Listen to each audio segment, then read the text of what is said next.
Jemaat yang dikasihi Tuhan Yesus, tanggal 28 Maret 2021 menjadi momentum yang sangat bermakna dalam kehidupan bergereja, sebab bertepatan dengan dua event gereja yang menjadi dasar beriman sebagai orang Kristen, yakni yang pertama saat ini merupakan klimaks dari seluruh upaya penghayatan terhadap makna penderitaan Yesus, dan karena itu selama 7 minggu berturut-turut proses refleksi iman telah dilakukan.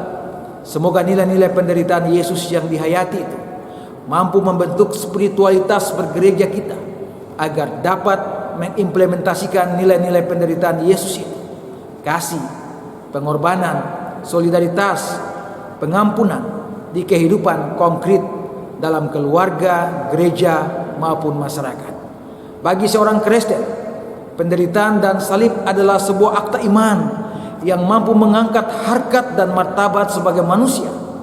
Jalan penderitaan yang Yesus jalani sungguh unik, karena hal itu dilakukan dalam sebuah rencana yang telah tersusun di dalam kekekalannya.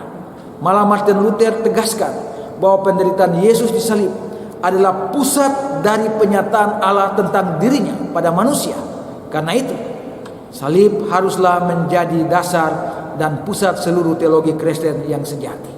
Yang kedua, dalam kerangka penghayatan terhadap makna penderitaan dan salib itulah, maka pada puncak perayaan Minggu Sengsara hari ini dilakukan pula akta sidi terhadap sejumlah anggota gereja yang telah menjalani proses pendidikan formal di GPM, yakni pendidikan SMTPI dan katekesasi. Karena bagi GPM, katekesasi sidi adalah dua hal yang terintegrasi, sebab di dalamnya seseorang dibentuk spiritualitas, etik dan moralnya, serta memahami realitas bergereja dan bermasyarakat, sehingga ia dianggap sempurna dan bijak dalam menata kehidupannya. Indikasi dari kesempurnaan dan kebijaksanaan itu akan nampak lewat komitmen imannya dalam bentuk kredo atau pengakuannya. Saat peneguhan berlangsung, dengan demikian pengakuan tersebut mengindikasi bahwa mereka akan menjadi seorang anggota gereja umat Kristen yang sempurna dan berhikmat, serta meyakini eksistensi Yesus sebagai juru selamat lewat akta kematian dan kebangkitannya sebagai wujud pembentukan spiritualitas mereka. Untuk itu, dalam ajaran gereja Protestan Maluku ditegaskan bahwa sidi adalah bentuk pengakuan gereja terhadap kedewasaan iman seseorang, sedangkan iman akan bertumbuh dari mempelajari kitab suci lewat ajaran gereja yang dihayati sebagai sebuah kebenaran iman.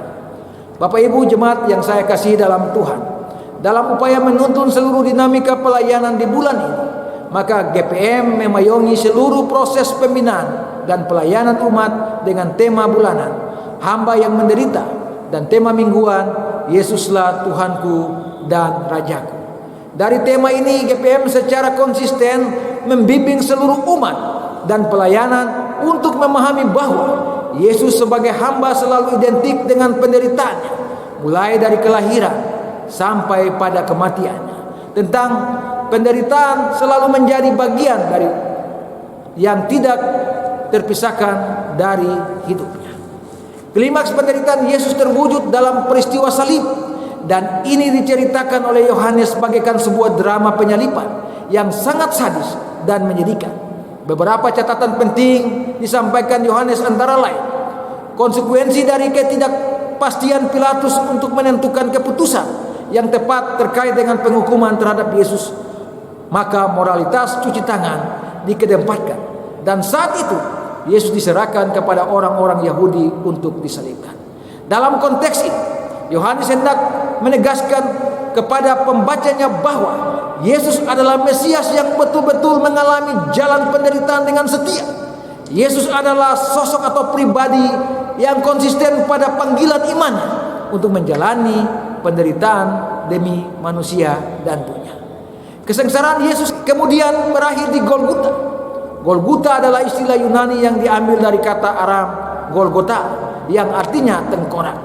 Yohanes menegaskan bahwa Yesus dibawa ke Golgota, bukit tengkorak. Maka Yohanes hendak menjelaskan bahwa Yesus betul-betul dikriminalisasi karena memiliki perbuatan jahat yang tidak berbeda dengan para kriminal lainnya, dan ini sangat menjijikan sekali. Wujud penghinaan berikut dialami Yesus pada momen penyaliban, di mana Yesus berdampingan dengan beberapa orang lain. Dari pikiran ini, Yohanes hendak menunjukkan bahwa penyaliban Yesus identik dengan tindakan penghinaan yang luar biasa, sebab Yesus disejajarkan dengan para penyamun, para penjahat, para pemberontak terhadap pemerintah Romawi. Malah penempatan Yesus di tengah hendak menyatakan bahwa Yesus adalah yang paling jahat dari penjahat lainnya dan sungguh menjijikan. Penghinaan terhadap Yesus tidak saja dilakukan sebelum Yesus disalibkan, namun pasca penyaliban. Proses penghinaan terus berlanjut dengan cara menelanjangi Yesus sekaligus mengambil pakaiannya dan melakukan undis serta membagi-bagikan pakaian Yesus kepada para prajurit. Yohanes hendak menjelaskan kepada pembacanya bahwa Yesus konsisten menjalani seluruh tahapan-tahapan penderitaannya sebagai wujud ketaatannya kepada Allah Bapanya dalam kerangka penebusan manusia dan dunia. Yohanes 3 ayat 16. Salib merupakan manifestasi dari kasih Allah pada manusia yang dijalankan oleh Yesus. Pemaknaan seperti ini kemudian menjadi aksentuasi penting dalam Ibrani 10 ayat 15 hingga 17, malah lebih dipertegas bahwa iman yang sempurna itu berwujud di dalam Yesus lewat akta penderitaan dan pengorbanannya di salib. Ayat 14. Salib adalah klimaks dari pengorbanan Yesus yang sempurna, sebab oleh pengorbanan itu terbukalah jalan masuk kepada Allah, dan dalam kerangka itulah maka perjanjian Allah telah terinvestasi di dalam salib, di mana pengorbanan itu dilakukan oleh Yesus sendiri. Itulah imam yang sejati. Yesus adalah imam yang sempurna.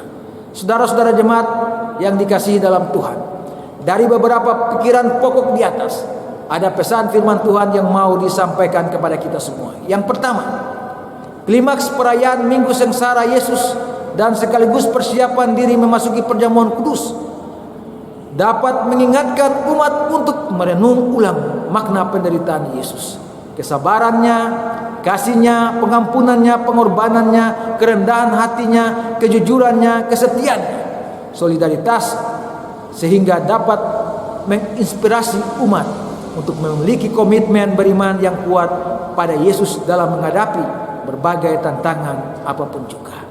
Pesan firman Tuhan yang kedua, penderitaan dan salib adalah cara Tuhan menyelamatkan manusia dan dunia dari kehancuran dan keberdosaan. Sekaligus kita diingatkan bahwa penderitaan karena kebenaran dan untuk kebaikan adalah jalan yang paling mulia. Yang ketiga, iman kita sebagai orang percaya akan terus diuji. Sejauh mana nilai-nilai pengorbanan, kasih, kesetiaan akan terus kita jaga dan aktualisasikan dalam hidup beriman kita di jemaat, masyarakat, bangsa, dan negara dalam peran apapun yang kita jalani. Tuhan Yesus memberkati kita semua. Amin.